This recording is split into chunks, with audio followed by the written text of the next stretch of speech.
kasih Mas Nurkaib. Assalamualaikum warahmatullahi wabarakatuh. Bapak Ibu yang insya Allah dirahmati Allah.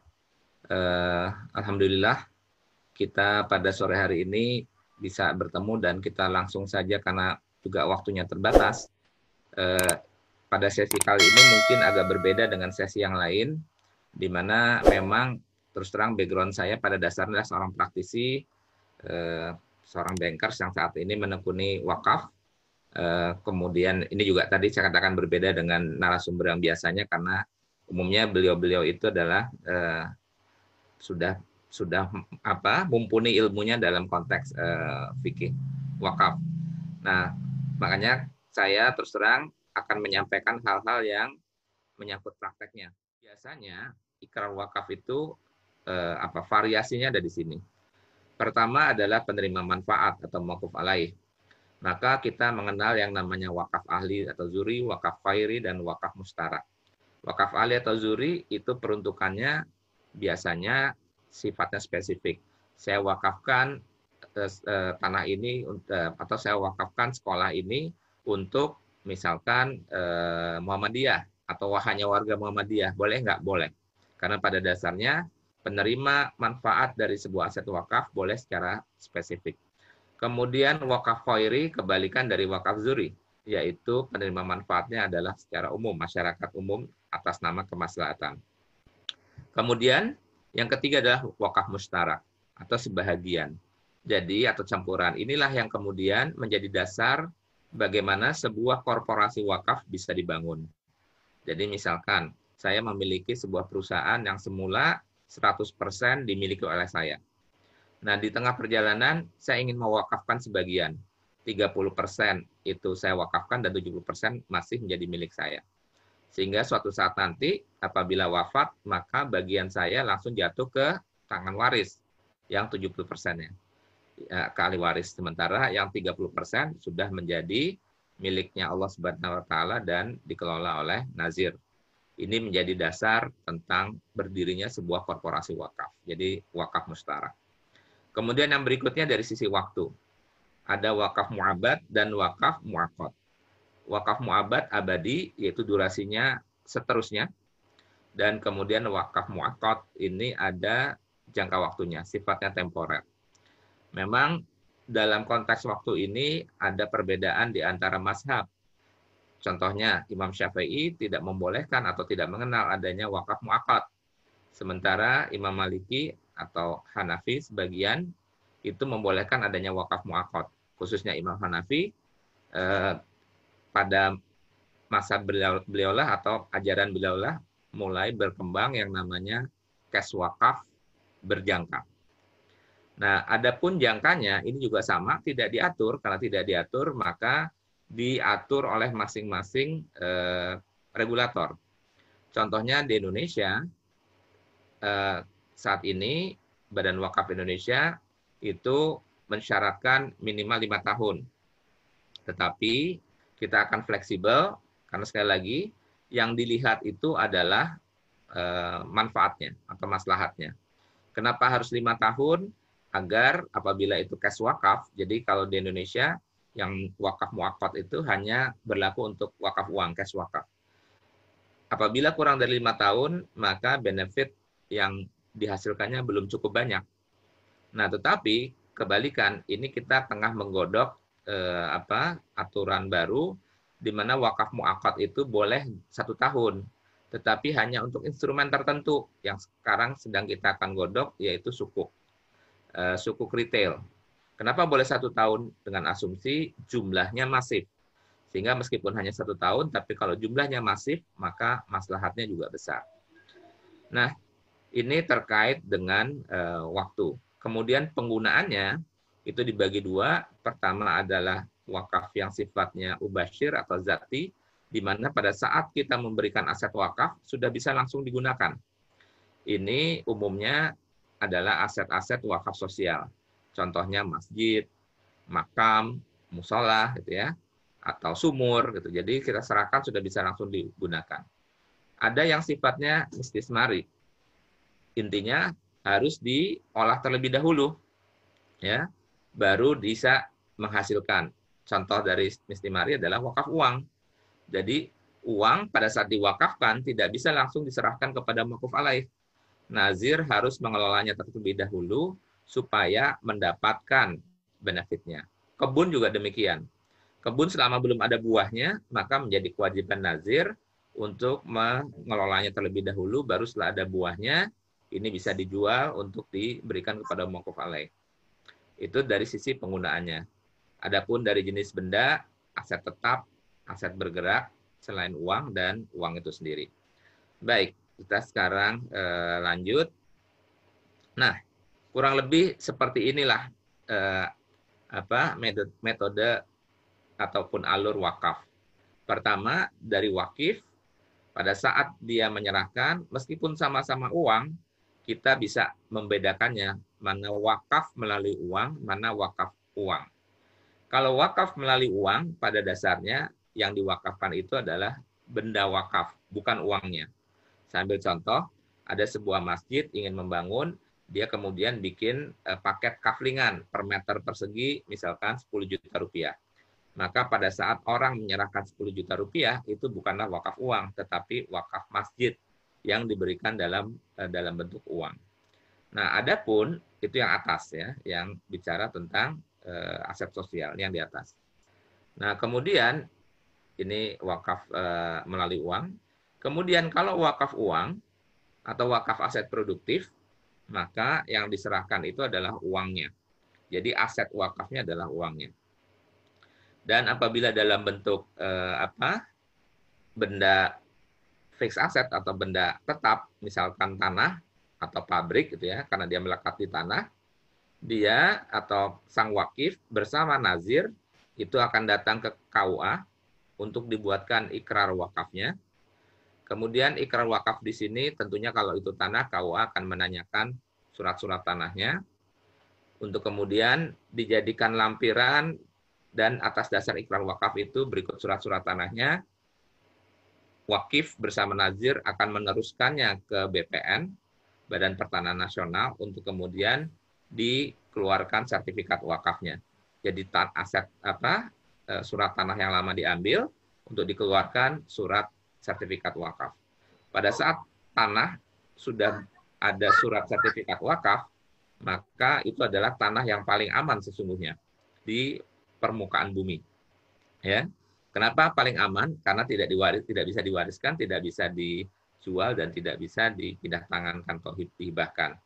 Sehingga apabila ada penggunaan lain atau yang sering kita sebut sebagai istibdal, penggantian, misalkan tanah itu kena perluasan jalan dan seterusnya, maka prosesnya cukup lama karena harus mendapatkan concern dari kantor urusan agama, kemudian tergantung luasannya. Kalau di bawah 2000 meter dia berhenti di Kanwil, tetapi kalau di atas 2000 meter dia harus sampai dengan kementerian. Dan kementerian pun mengambil keputusan setelah mendapatkan rekomendasi dari Badan Wakaf Indonesia. Oke, kemudian dari tanah tersebut misalkan dibangunlah pabrik atau kebun, mendapatkan hasil, baru hasilnya diberikan kepada mauquf alaih. Nah, kita masuk ke jalur yang ketiga. Ini yang kita akan bicarakan banyak pada sore hari ini, karena inilah yang saya sebut sebagai instrumen. Karena bentuknya adalah wakafnya uang, jadi aset wakafnya adalah uang. Aset atau wakaf uang ini harus ditransaksikan wakafnya, dikontrakkan wakafnya melalui Lembaga Keuangan Syariah Penerima Wakaf Uang atau LKSPWU. Di situ akan terbit ikrar wakafnya. Uang tersebut kemudian masuk ke rekening nazir. Nah, jadi biasanya kalau kita berwakaf uang, kita langsung merujuk siapa nazirnya. Nah, oleh nazir, karena itu wakaf uang, maka dia bisa investasikan. Baik dalam bentuk investasi langsung, misalkan dipakai untuk modal berkebun atau modal bercocok tanam atau pabrik, atau oleh nazir tersebut dibelikan portofolio investasi. Nah, dari hasil portofolio investasi inilah kemudian bisa dihasilkan manfaatnya. Saya ambil contoh portofolio investasi, apakah boleh diberikan saham? Boleh. Sejauh saham itu adalah saham yang masuk ke dalam indeks syariah. Jadi saham-saham yang comply dengan indeks syariah. Maka saham-saham tersebut boleh diperjualbelikan. karena wakafnya bukan sahamnya, wakafnya itu adalah uang. Jadi dengan demikian saham itu boleh diperjualbelikan untuk mendapatkan capital gain. Nah, dari hasil capital gain itulah diperoleh hasil dari manfaatnya yang kemudian akan diberikan kepada mauquf alaih. Nah, sekarang kita lihat kondisi perwakafan di Indonesia. Meskipun sudah ada data yang baru yang kami masukkan dalam webnya Bawadin Wakaf Indonesia, itu adalah tanah yang sudah diverifikasi melalui BPN, karena kembali biasanya sang wakif itu dalam prakteknya ini berhenti di kantor urusan agama. Jadi tidak semua aset wakaf itu kemudian diteruskan ke Badan Pertanahan Nasional. Kenapa? Nah, ini karena ada alasan beberapa di antaranya. Biasanya apabila dia sudah terbit sertifikat wakafnya, umumnya bank itu tidak mau menerima sebagai jaminan karena tidak bisa dijual dan seterusnya. Sehingga ada saja untuk kepentingan kepentingan praktis, sehingga meskipun tanah sudah diwakafkan itu tidak dilanjutkan sampai menerbitkan sertifikat wakafnya dengan alasan supaya bisa disekolahkan. Nah, ini yang menurut saya tidak tepat dan sekaligus juga buat koreksi bagi perbankan nasional termasuk perbankan syariah. Kenapa kok giliran aset sudah menjadi milik Allah malah menjadi tidak visible lagi?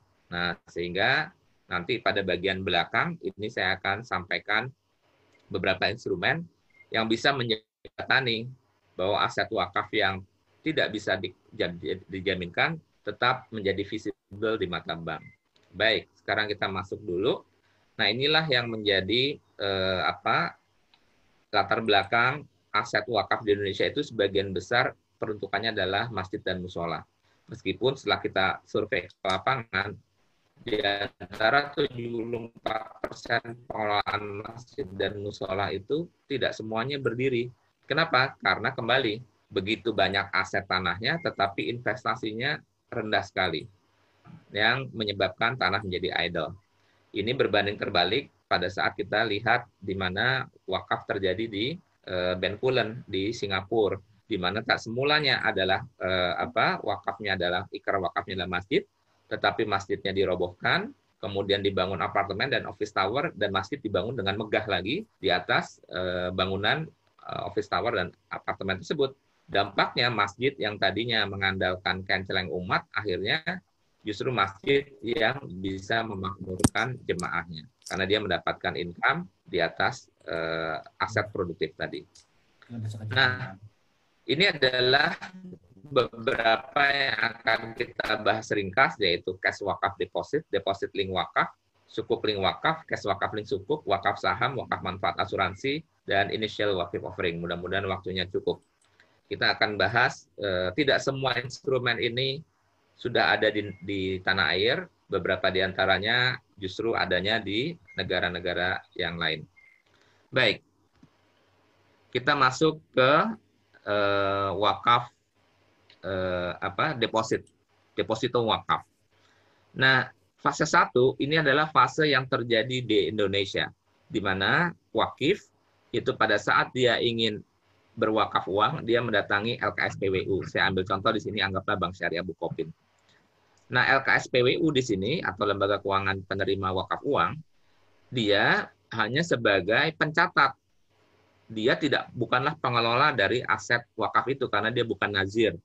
Jadi tugas dia hanya mencatatkan dan menerbitkan ikrarnya. Nah, sementara uang langsung masuk menjadi milik nazir yang di kolom pertama ya. Nah, uang tersebut diinvestasikan di proyek wakaf ya. Kemudian si nazir ini sibuk berkampanye lagi, keluar, saya akan membangun ternak, saya akan membangun pabrik penggilingan beras dan seterusnya. Dia raising fund, orang bayar lagi ke sini, uangnya masuk ke nazir lagi dan seterusnya. Bank tidak berperan apa-apa. Tetapi menjadi fase 2, ini bank sebagai nazir wakaf uang. Kenapa ini saya anggap sebagai keunggulan? Karena sudah menjadi pembuktian umum bahwa lembaga yang nilai tunai dari uang itu adalah bank. Ya. Artinya banknya menjadi nazir. Sementara yang tadinya nazir wakaf uang yang semula ada di sini, anggaplah misalkan ACT. ACT ini berubah menjadi mitra nazir. Dia sebagaimana layaknya peminjam datang ke bank untuk bisa memanfaatkan deposito wakaf. Nah, deposito wakaf, jadi wakafnya masuk ke sini oleh bank, ini dijadikan pool of fund sebagai sumber pendanaan dari aset wakaf yang di-apply oleh nazir, mitra nazir. Jadi yang tadinya nazirnya berpindah menjadi banknya, maka si ACT-nya berubah menjadi mitra nazirnya. Dan ini hanya berlaku untuk wakaf uang. Kenapa ini saya katakan fase 2? Karena ini akan menjadi lebih secure, di mana bank ini akan mengucurkan uang secara bertahap untuk memastikan proyek wakafnya berdiri. Dan apabila ini tidak berdiri, maka kucuran termin berikutnya tertahan, sehingga memastikan aset-aset wakaf terbangun. Nah, buat teman-teman sekalian, ini adalah salah satu disertasi yang menarik, ya, yang saya ambil dari beberapa perpustakaan yang menyebutkan justru pada saat zaman kejayaan Islam, wakaf itu adalah lembaga utama yang memainkan peran memberikan pinjaman kepada swasta maupun publik. Dan pada saat itu, posisi bank dijalankan oleh lembaga wakaf. Nah, jadi kita bisa bayangkan lembaga wakaf itu ibarat, lembaga wakaf uang itu ibarat bankers. Artinya dia hanya akan membiayai aset-aset wakaf yang visible. Baik, apakah sudah ada bank wakaf yang berjalan saat ini? Saya ambil contoh adalah Social Islamic Bank di Bangladesh. Nah, dia sama seperti bank syariah biasa, tetapi di dalam produknya dia memiliki deposito wakaf yang sifatnya wakaf selamanya, dan juga dana umat, sebagaimana layaknya kita membuka tabungan deposito dan seterusnya. Nah, sang wakif akan dibuatkan rekening wakafnya. Pak, dia kan sudah berwakaf, uang juga tidak bisa ditarik, karena tadi wakafnya adalah muabat selamanya. Buat apa dibuatkan rekening? Inilah hebatnya. Dibuatkan transparansi, sehingga pada saat uang tersebut terkumpul dan dioperasikan untuk membiayai aset-aset produktif komersial, maka tadi uang wakaf ini kan harus dijaga kelestariannya. Maka aset-aset produktif tadi akan mengembalikan uang wakaf itu sebagaimana uang pinjaman, berikut margin bagi hasilnya. Tetapi margin bagi hasilnya tidak kembali kepada wakif. Wakif hanya bisa melihat. Bayangkan, ada sebuah mekanisme dia mengatakan, oh saat waktu saya awal tahun lalu, saya berwakaf 1 miliar rupiah. Saat ini nilai wakaf saya sudah berubah menjadi 1 miliar 100 juta. Karena ada bagi hasil yang kemudian oleh bank tersebut diputar lagi berikutnya. Dan dia tidak bisa menariknya, tetapi dia bisa melihat atau memeriksa perkembangan dari aset wakafnya. Nah, kemudian yang berikutnya adalah ini, kalau ini pinjaman biasa, kalau pinjaman biasa atau DPK biasa, maka dia bisa menarik uangnya dan seterusnya. Nah, jadi teman-teman bisa lihat apa sih kehebatan dari deposito wakaf ini? Karena deposito wakaf ini tidak memiliki duration of time, tidak memiliki cost of fund. Beda kalau ambil dari pinjaman masyarakat biasa dalam bentuk deposito tabungan, maka ada cost of fund-nya, ada biaya meminjamnya. Sementara dana wakaf tidak ada biaya meminjamnya. Yang ada itu menjaga pokoknya. Yang penting pokoknya terjaga karena sang pemberi interestnya sudah beda. Interestnya untuk kemaslahatan dan tidak untuk dirinya. Kemudian yang berikutnya adalah tadi durasinya tidak terbatas. Maka dengan demikian, bank-bank yang memiliki deposito wakaf, dia akan bisa berkompetisi dengan bank yang lain. Ya, pada saat ada sebuah sektor sektor ekonomi masyarakat di mana dia tidak bisa meminjam uang dengan margin yang tinggi, maka bank wakaf bisa memberikannya dalam bentuk yang margin yang rendah. Yang penting pokoknya terjaga.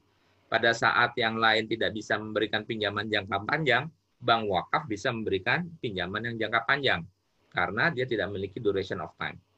Sehingga disinilah peran dari cash wakaf itu apabila dikelola dengan baik bisa memajukan kesejahteraan umat. Berikutnya adalah kalau tadi adalah wakaf deposit. Jadi yang menjadi wakafnya adalah depositonya. Kalau yang ini sudah ada di Indonesia, namanya deposit link wakaf. Dia bukanlah depositonya, bukanlah wakafnya. Yang diwakafkan itu adalah marginnya. Nah, ini sudah biasa nih teman-teman bank syariah, khususnya CIMB. Jadi deposan menaruh uangnya, kemudian pada saat menaruh uangnya dalam waktu yang sama dia belanja aset wakaf. Belanja aset wakaf itu maksudnya Bapak Ibu apabila Bapak menyimpan 100 juta di sini selama 6 bulan, sebagian marginnya bisa kami serahkan ke aset wakaf. Bapak Ibu mau memilih wakaf mana? Misalkan ACT ada program sumur, Pak. DD ada program rumah sakit. Nah, silahkan memilih yang mana. Nah, sehingga sang pemilik deposito, dia uangnya terjaga, sementara dari marginnya dia mendapatkan pahala wakafnya. Kalau ini sudah banyak yang menerapkan. Baik, yang berikutnya adalah sukuk. Nah, sukuk ini surat hutang. Nah, ini menarik, sukuk link wakaf. Kita lihat nanti ada sukuk link wakaf, ada wakaf link sukuk. Teman-teman nggak usah bingung, kunci pembedanya adalah di kata depannya. Kalau sukuk link wakaf berarti bendanya sukuk. Tapi kalau wakaf link sukuk, maka bendanya adalah wakaf. Jadi kalau sukuk link wakaf, ini bendanya bendanya sukuk, dia adalah aset investasi. Kenapa dikatakan sukuk link wakaf? Karena dia sukuk ini diterbitkan untuk membangun aset wakaf, ya, untuk membangun aset wakaf. Contohnya, ada aset tanah, ya, tanah wakaf yang dia masih menganggur dan tempatnya bagus untuk dibangun office tower. Maka anggaplah Adipersada, Adikarya atau Adipersada Gedung melihat ini kalau saya bangun office tower akan untung, ya. Tetapi ini di atas tanah wakaf. Harusnya dengan model pendekatan ini masalah paradigma, harusnya Adikarya melihat ini harusnya lebih menguntungkan. Kenapa?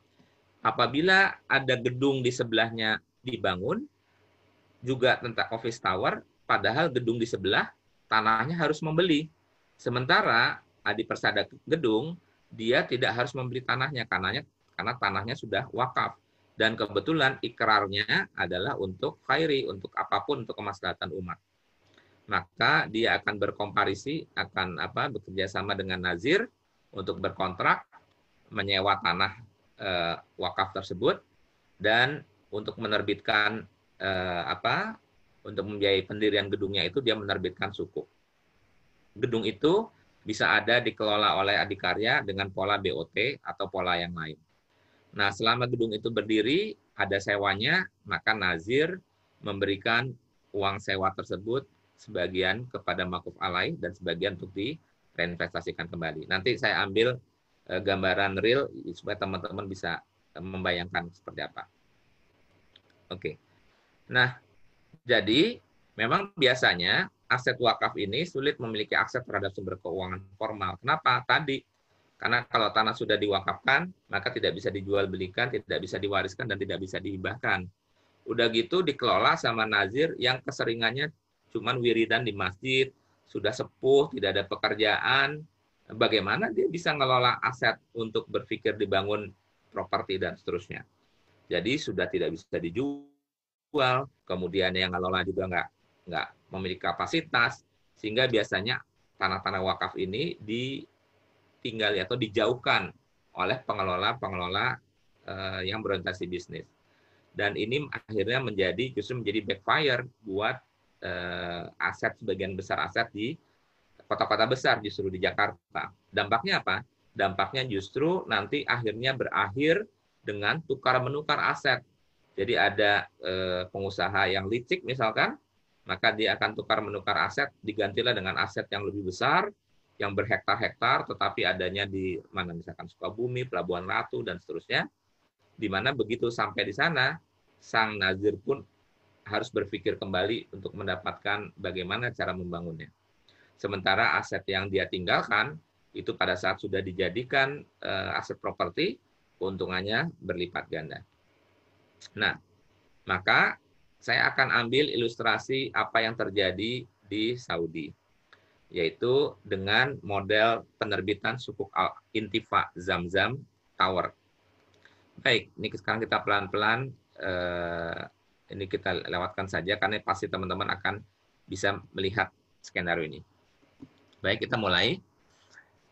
Ada King Abdul Aziz Wakaf. Dia adalah nazir yang menerima wakafnya sang raja, yaitu tanah, dan yang dikelola oleh King Abdul Aziz Wakaf, yayasan atau foundation ini, itu mulai dari Intercon sampai dengan Zamzam, pokoknya hotel sekeliling Makkah, itu pada dasarnya adalah tanahnya adalah wakaf.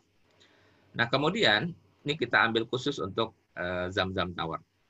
King Abdul Aziz Wakaf, dia berkontrak dengan Bin Laden Group. Jadi sang nazir berkontrak dengan Bin Laden Group untuk menyewakan tanahnya 28 tahun Al-Hikr atau Al-Hukr. Nah, nanti ini menarik, Al-Hikr atau Al-Hukr. Kalau teman-teman buka lebih lanjut, Al-Hikr ini dikatakan sebagai long list ijaroh gitu ya. Nah, tapi ada beberapa hal yang agak berbeda di mana begitu longnya sehingga ini sudah hampir sama kayak mendekati jual beli tapi tidak terjadi pengalihan karena kembali aset wakaf tidak boleh dialihkan. Nanti akan saya bahas khusus tentang Al-Hikr. Nah, oleh Bin Laden kontrak dia dengan yayasan itu dijadikan dasar untuk menunjuk kontraktor dan developer. Namanya Moonshot Real Estate. Moonshot Real Estate ini akan mendapat sublist, jadi long listnya di Bin Laden, dia di sublist lagi selama 28 tahun juga, tetapi dalam waktu yang sama Moonshot Real Estate menerbitkan sukuk, ya, sukuk Al-Intifa. Pada dasarnya sukuk Al-Intifa ini identik dengan model MMQ, Musyarakah Mutanakisah. Nah, sukuk Al-Intifa ini kurang lebih seperti ini bunyinya, bahwa satu unit sukuk adalah harga untuk membangun satu unit kamar. Itu kalau nggak salah ada di angka 55.000 US dollar. Nah, satu unit kamar ini sang pembeli sukuk Al-Intifa dia mendapatkan hak untuk boleh menginap. Jadi ada time sharing. Jadi benefitnya dua.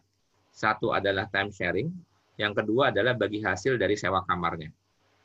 Jadi dalam 1 tahun si pemilik sukuk Al-Intifa itu boleh menginap 10 hari di tanggal yang dia tentukan. Apabila dia menentukan tanggal di musim haji, maka sukuk Al-Intifanya akan jadi lebih mahal. Kurang lebih seperti itu. Nah, selebihnya dia akan mendapatkan bagi hasil. Umur sukuk ini 24 tahun, sehingga 24 tahun kemudian lunas, dan dari kumpulan sukuk-sukuk yang terjual ini, maka Moonshot Real Estate mendapatkan sekitar 300 sekian juta US dollar yang dipakai untuk membangun Zamzam Tower. Nah, kemudian selama 24 tahun, maka Moonshot Real Estate sudah lunas, bangunannya sudah mendapatkan keuntungan, dikembalikan kepada Bin Laden. Bin Laden Group masih akan mendapatkan honeymoon lagi selama 4 tahun.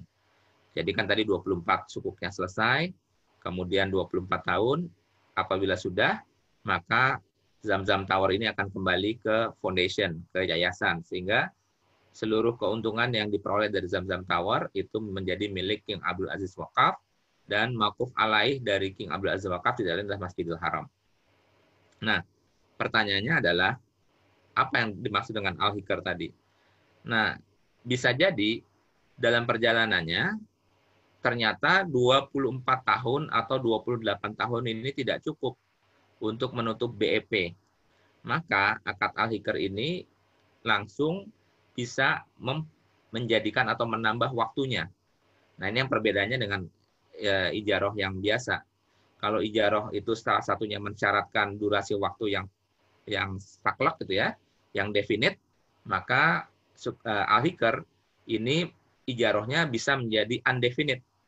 Oleh karena itu, Al-Hikr ini hanya boleh diterapkan di tanah wakaf.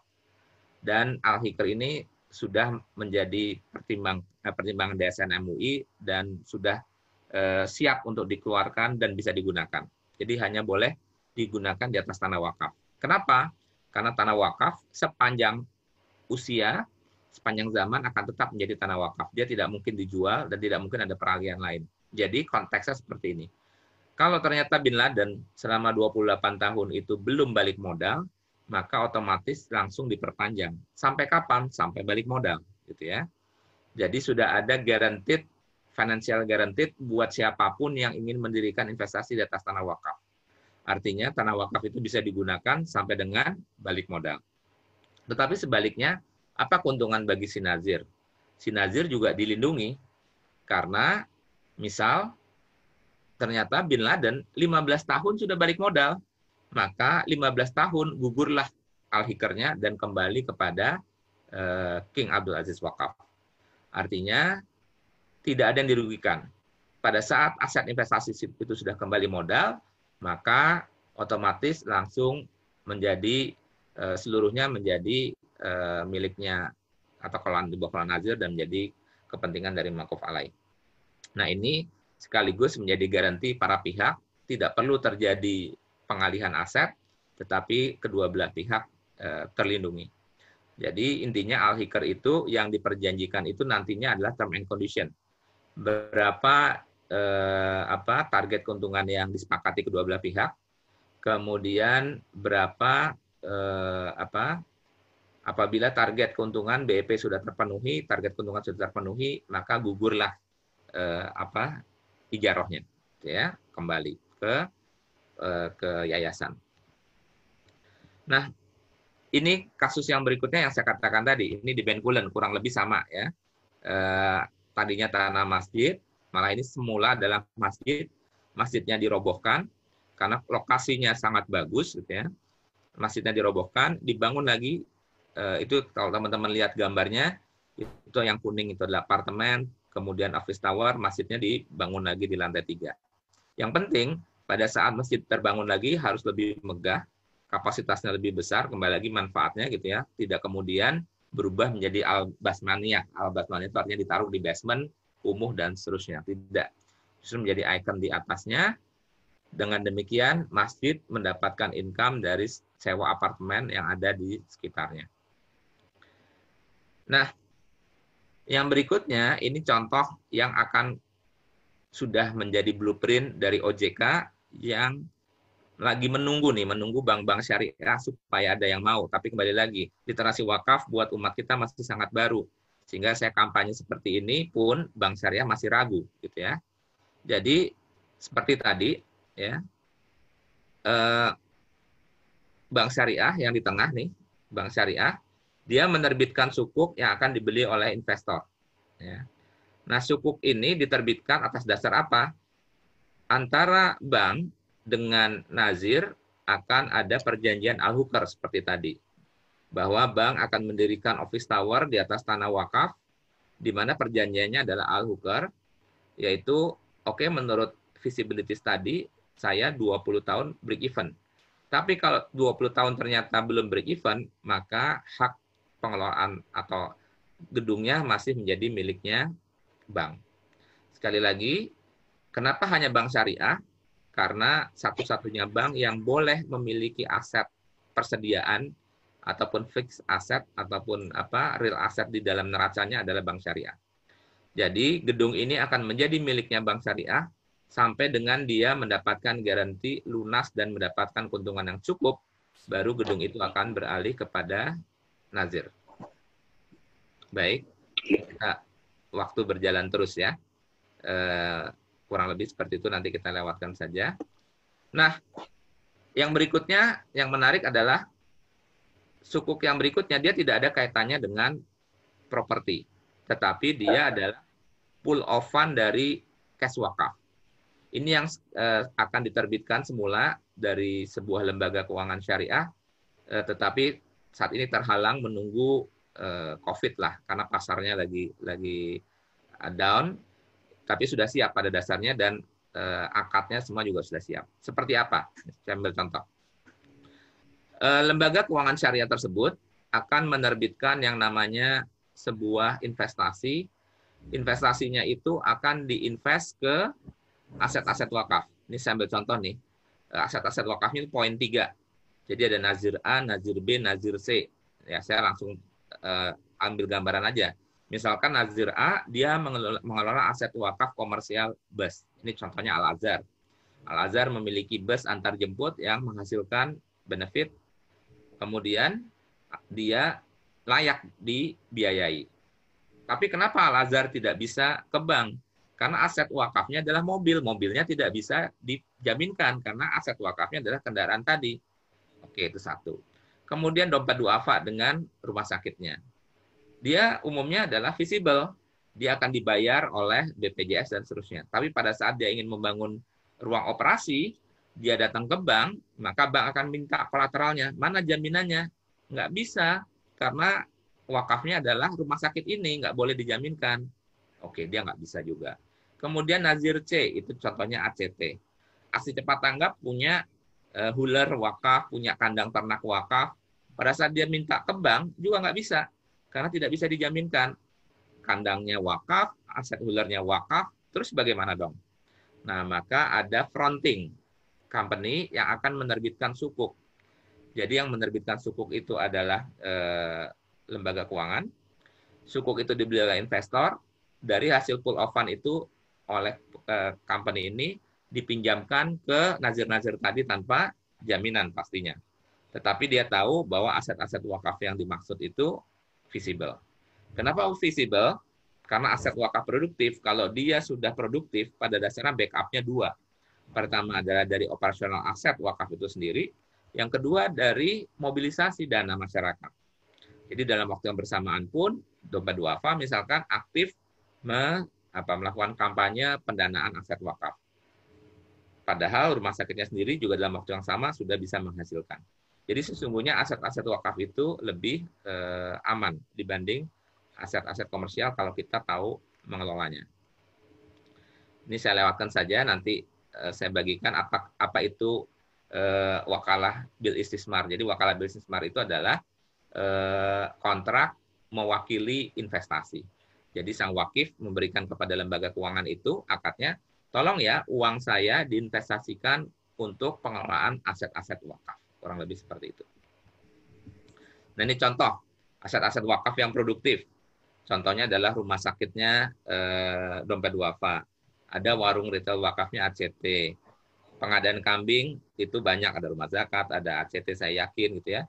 Dan umumnya kurban itu menguntungkan, dan kita bisa bayangkan kalau sumber dari pengadaan hewan kurban itu adalah aset produktif dari wakaf itu sendiri.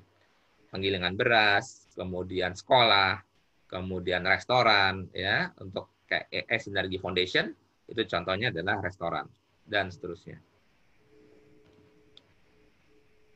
Jadi tentang akad al-hikr tadi, undefined list of time, sudah ditetapkan dalam fatwa DSN MUI pada Istimewa Sanawi bulan Oktober 2019 yang lalu. Kami di BWI saat ini tinggal menunggu nomornya saja, lagi menunggu penomoran dari fatwa tersebut. Jadi dengan keluarnya akad al-hikr ini melindungi kedua belah pihak, sajing investor maupun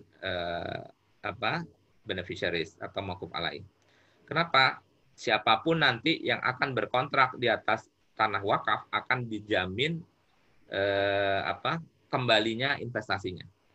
Dan harusnya dengan model seperti ini justru tanah wakaf menjadi inceran para investor, karena investor tidak harus membeli tanahnya dan dia silakan mendirikan bangunan di situ dan dijamin kembali investasinya ditambah keuntungan. Sementara sang nazir dijamin tentang akan kembalinya tanah tersebut berikut aset-aset yang ada di atasnya. Jadi keduanya saling menguntungkan. Apabila terjadi krisis seperti ini, harusnya usaha yang didirikan di atas tanah wakaf akan semakin bertahan. Kenapa? Karena dia tidak perlu memasukkan unsur pengembalian investasi tanah. Beda dengan hotel-hotel yang sebelahnya misalkan, yang income-nya dibagi untuk beban mendirikan hotel dan beban membeli tanah. Oke, kemudian ini tadi sudah tentang akad al-hikr. Jadi basic akadnya adalah ijarah, memiliki jangka waktu panjang dan seterusnya. Nah, kemudian yang sekarang sudah berjalan di BWI itu adalah wakaf link sukuk. Nah, lihat kata depannya adalah wakaf. Ini berarti wakaf. Kalau tadi sukuk ling wakaf. Kalau sukuk ling wakaf berarti pada dasarnya adalah surat hutang yang dipakai untuk mendirikan aset wakaf. Tapi kalau ini wakaf ya memang wakaf. Jadi orang sudah berwakaf uang. Nah, di mana BWI sebagai nazir, uang yang terkumpul tersebut karena BWI bukanlah diisi oleh orang-orang pengusaha atau nazir-nazir yang memiliki sense of business yang bagus, waktu yang cukup, sumber daya yang banyak, maka uang-uang yang terkumpul di nazir BWI kami belikan investasi atau kami berikan instrumen tadi. Nah, instrumennya ini adalah surat berharga pemerintah yang diterbitkan khusus untuk wakaf. Nah, jadi kita taruh di dalam instrumen tersebut, ya, insya Allah aman, karena asumsinya adalah tidak mungkin negara ini ngemplang gitu ya. Insya Allah aman. Kemudian margin dari sukuk tersebut kami serahkan kepada maquf alaihnya yang dalam hal ini adalah Rumah Sakit Ahmad Wardinya Dompet Duafa yang ada di Serang. Ini kita akan masuk ke batch kedua, polanya kurang lebih sama, tetapi bedanya adalah penerima manfaatnya itu memang kita tujukan kepada penanggulangan dampak COVID-19 seperti ventilator dan seterusnya, sedang kita siapkan karena sukuknya agak berbeda. Kalau yang pertama ini durasinya 5 tahun, tapi kalau yang ke depan ini kita buat durasinya 1 tahun. Jadi orang misalkan punya uang 100 juta yang tadinya ada di tabungan dan tidak menghasilkan revenue pahala, maka dia bisa wakafkan ke BWI, kemudian oleh BWI dibelikan kupon, dibelikan sukuk, kemudian sukuk itu menghasilkan marginnya kami serahkan kepada maquf alaih, yaitu proyek-proyek penanggulangan COVID. 1 tahun kemudian uang 100 jutanya kembali lagi ke wakil. Oke, ini jadi, dan berikutnya ini adalah yang lagi ngetren sekarang adalah wakaf saham. Apa itu sih wakaf saham gitu ya? Nah, wakaf saham juga pada dasarnya terbagi menjadi 2. Pertama, wakaf saham yang diwakafkan adalah sahamnya. Nah, kalau yang diwakafkan adalah sahamnya, maka nazir itu hanya boleh menyimpannya. Karena benda wakafnya adalah saham. Jadi hanya disimpan, nunggu manis untuk bisa mendapatkan dividen. Baru dividennya diserahkan kepada maquf alaih.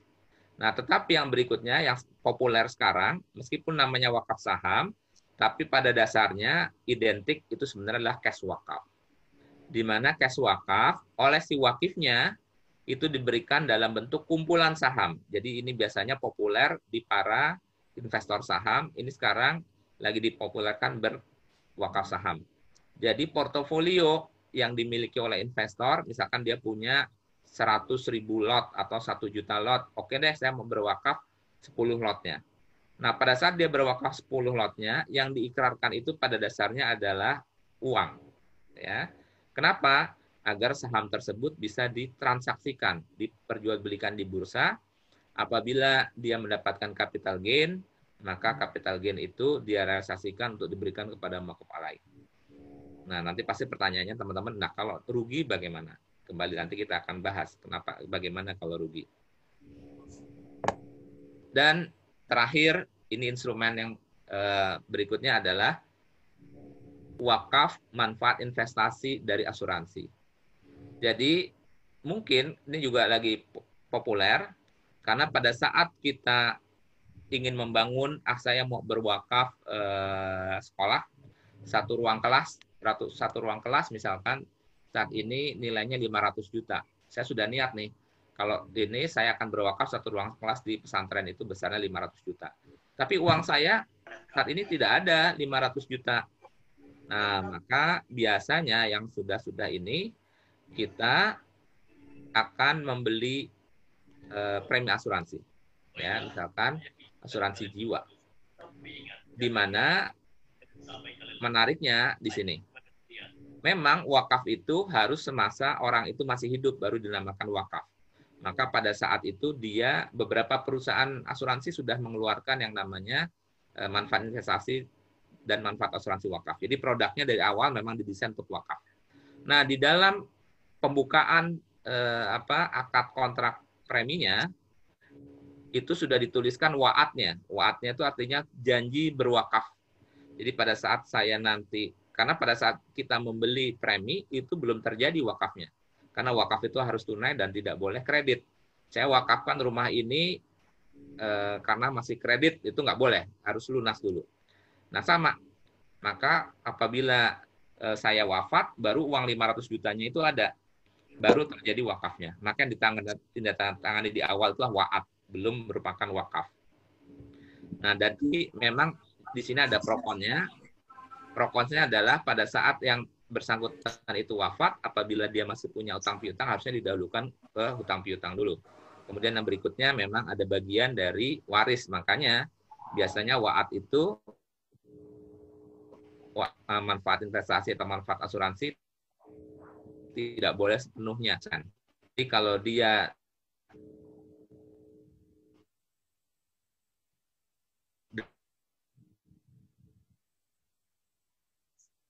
dari manfaat investasi 5% yang berasal dari manfaat asuransi biasa, teman-teman bisa leverage manfaat wakafnya.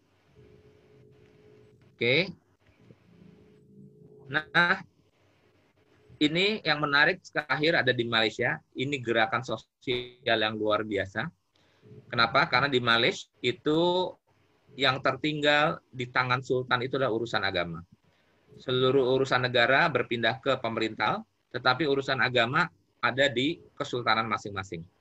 Sultan Johor membuat maklumat bahwa semua perusahaan yang ada saham pemerintah Johor, gitu ya, yang ada saham pemerintah Johor, mewajibkan mewakafkan 10% saham perusahaan-perusahaan tersebut ke lembaga yang namanya Wakaf Anur, ya, yang didirikan oleh Sultan Johor. Nah, Wakaf Anur ini menerima dividen-dividen sebanyak 10% dari kumpulan perusahaan yang dimiliki oleh Johor atau Johor Corporation, dan mendirikan lagi PT yang namanya OneCorp. OneCorp ini adalah Wakaf Anur Corporation. Jadi, foundation-nya mendirikan PT untuk menjalankan operasional bisnisnya. OneCorp ini mendapatkan konsesi untuk mengelola terminal bus, yaitu Larkin Central di Johor Bahru, sebuah terminal bus terbesar di Malaysia yang menghubungkan antara Johor dengan Singapura. Ya. Nah, untuk mendirikan bangunan atau merehab terminal bisnya ini sudah ada, tapi dia ingin rehab supaya ada shopping arcade dan seterusnya, maka dia keluarkanlah IPO. Kalau di kita namanya IPO, tapi kalau dia namanya IWO, Initial Wakif Offering. Wahai warga Malaysia, kami One Corporation adalah sebuah perusahaan yang mendapatkan mandat untuk mengelola terminal bus Larkin Central. Kami membutuhkan misalkan 3 juta ringgit untuk merenovasi bangunan supaya bisa menjadi shopping arcade yang cantik dan seterusnya. Nah, untuk itu saya menerbitkan saham, tetapi saham ini adalah saham wakaf. Jadi, apabila Bapak dan Ibu berminat atas investasi kami, yang tadi investasinya sangat visible, silakan membeli saham kami dan kemudian diwakafkan. Loh, kok diwakafkan? Iya. Karena nanti dividennya, nah baru dia ngomong, dividennya ini akan kami serahkan satu kepada MUI Johor gitu ya, untuk belanja dakwah, dan yang berikutnya adalah untuk mensubsidi pedagang-pedagang kecil yang tidak bisa menyewa kios di shopping arcade kami nanti. Itu menjadi luar biasa. Maka berbondong-bondonglah orang membeli saham Larkin Central untuk kemudian sahamnya diwakafkan kepada Wakaf Anur. Nah, inilah inovasi berikutnya yang sangat harusnya bisa dilakukan di Indonesia. Berapa banyak aset-aset sosial yang bisa menghasilkan keuntungan seperti pasar, ya. Jadi pasar itu harusnya memang bisa didirikan melalui wakaf. Ingat pasarnya Abdurrahman bin Auf, ya, dengan Sa'ad bin Rabi, dia head to head dengan pasarnya Yahudi, tetapi lama-lama pasarnya Yahudi bangkrut karena salah atau kalah konsep. Sementara kemudian Abdurrahman bin Auf mewakafkan pasar tersebut. Jadi memang idealnya saham itu, wakaf pasar itu sangat bisa dijalankan dengan initial wakif offering. Ini yang berikutnya, kita lupa bahwa dalam sejarahnya Islamlah yang pertama kali mendirikan universitas. Universitas tertua di dunia adalah Al-Qawiriyin, baru Al-Azhar, baru Bologna, baru Oxford. Dan di belakang hari kita sudah meninggalkan wakaf, justru universitas-universitas barat itu saat inilah pemilik dari aset-aset wakaf terbesar yang mereka sebut sebagai endowment fund. Coba kita lihat MIT, berapa jumlah aset wakafnya. Itu aset wakafnya itu bukan uang ya, aset wakafnya itu adalah senilai seperti itu, tetapi dalam bentuk apa aja? Dalam bentuk surat berharga, deposito, aset-aset properti, yang semuanya disewakan, menghasilkan uang untuk membackup operasional dari kampus-kampus ini. Nah, jadi kembali, Al-Azhar itu adalah, Al-Azhar kampus adalah maquf alaih, tetapi di luar kampusnya, Al-Azhar memiliki kebun, memiliki properti, dan seterusnya.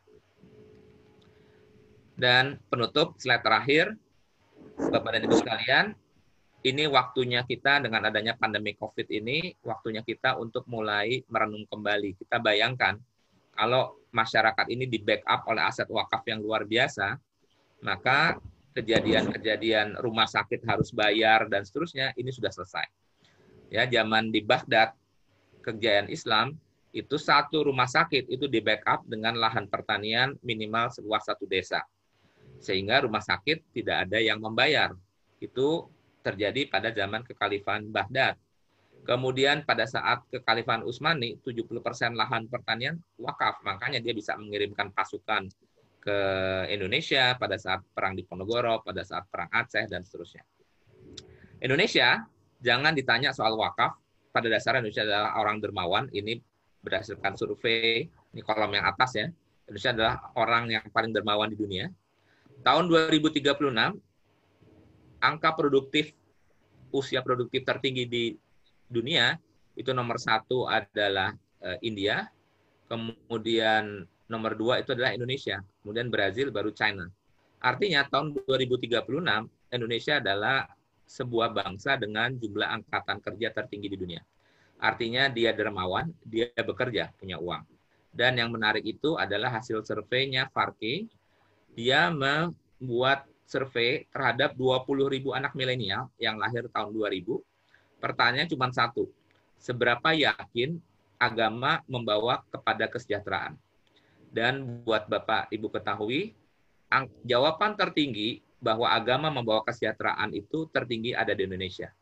Jadi Indonesia adalah orang yang dermawan, dia bekerja dan punya duit, dan dia soleh. Oleh karenanya, saat ini kita diobok-obok sedemikian rupa supaya kebangkitan Islam ini tidak terjadi di Indonesia. Nah, luar biasa.